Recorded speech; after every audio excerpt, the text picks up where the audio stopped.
Tonight, a sweet treat. This year, the average American will eat 22 pounds of candy. 22 pounds.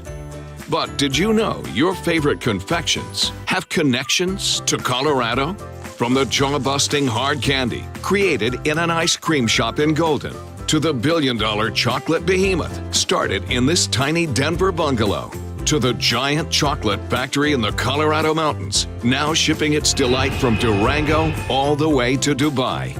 Candy is making some local entrepreneurs a stack of money as tall as the Rockies.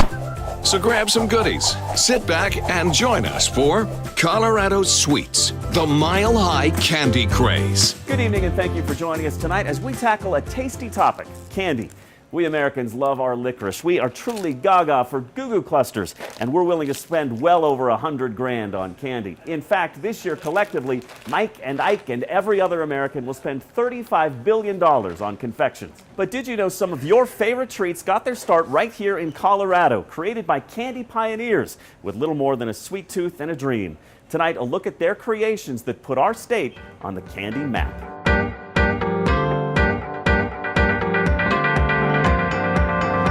To understand the twists and turns that have led Colorado's candy history to where it is today, you first have to go back in time, about 150 years. Candy has been popular in Colorado since the 1860s, believe it or not, and the Bowers family is a great example of that. Here at History Colorado, they actually still have some of the early baking utensils. Some great tools from dipping chocolate to decorating. Used by one of Colorado's first well-known confectioners. Otto Bauer immigrated here from Germany in the 1860s. Ended up staying here in 1870 and opening his own candy and confectionery company. His bakery and restaurant at 15th and Curtis downtown actually earned a place in the annals of sugar history.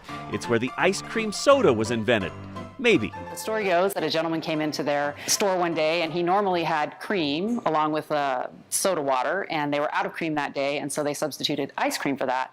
And then he's credited early on in the 1870s actually with that invention, although some people elsewhere claim that as well. Regardless of whether that's true, we do know Bowers quickly became a Denver destination, and by the 1890s, Bowers candies were known around the globe.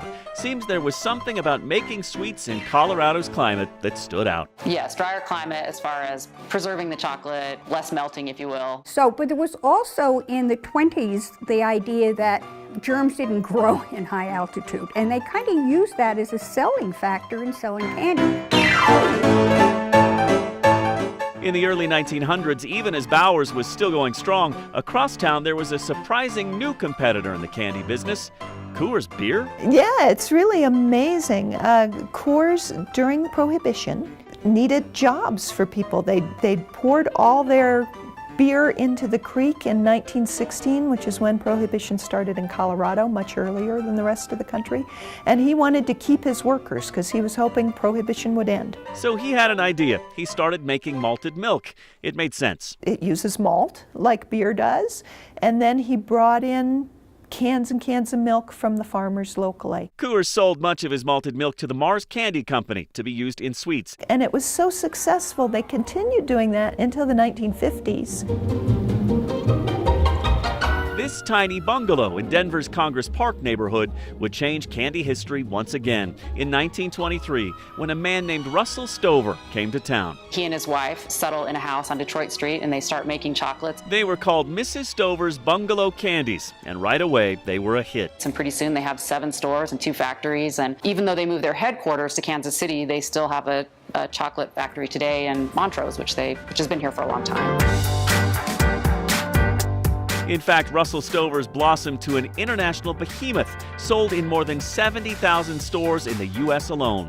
Not bad for a company started in a tiny Denver bungalow, where few who pass by actually know about its place in candy history.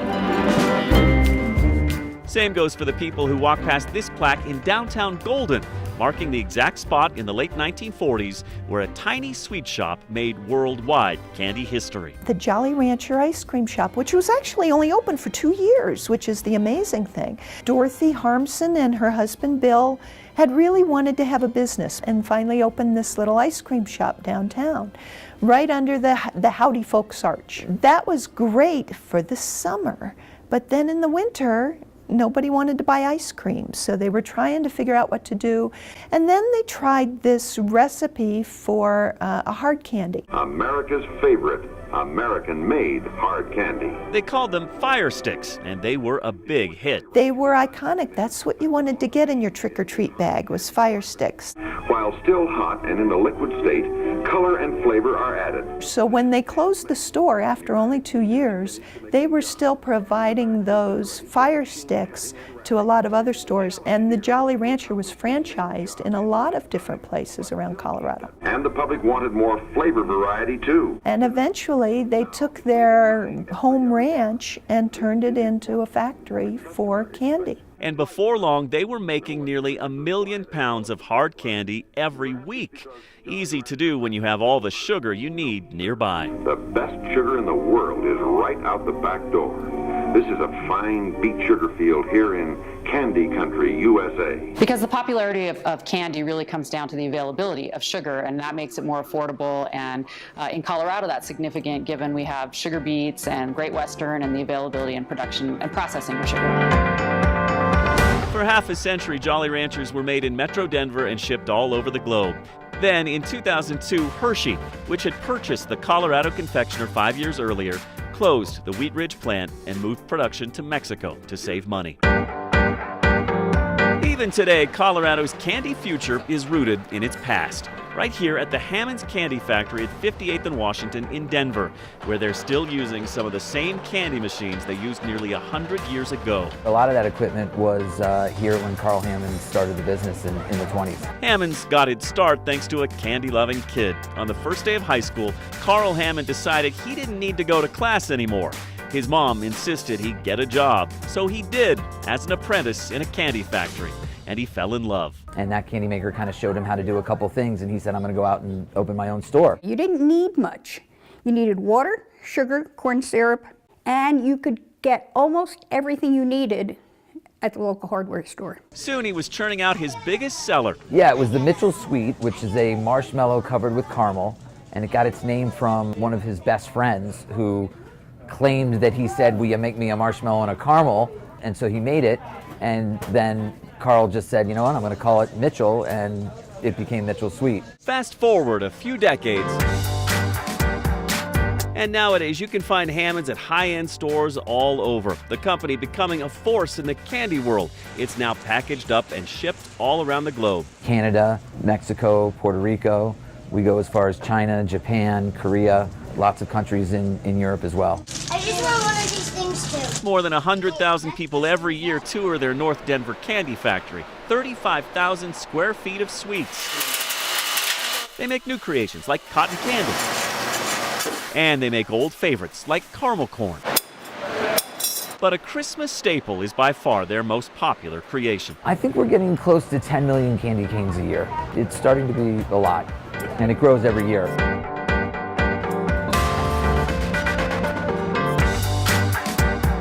I think the nostalgia comes into play. I think Christmas is just a great time to celebrate.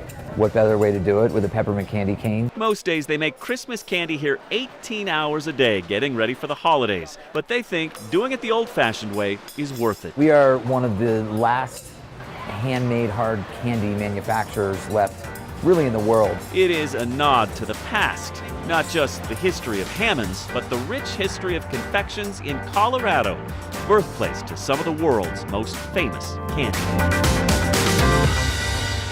By the way, Hammond's just got even bigger. They recently purchased a nut company called Old Dominion, and they hope to expand their chocolate line too as they continue to carry out a colorful Colorado candy tradition. But first, ever wonder how Jolly Ranchers got their name? When Bill Harmson opened that ice cream shop in Golden back in the 40s, he wanted it to sound appealing and friendly, so he went with Jolly. And he wanted it to sound Western, thus Rancher. With that, a name, the candy empire was born. We'll be right back with more Colorado Sweets.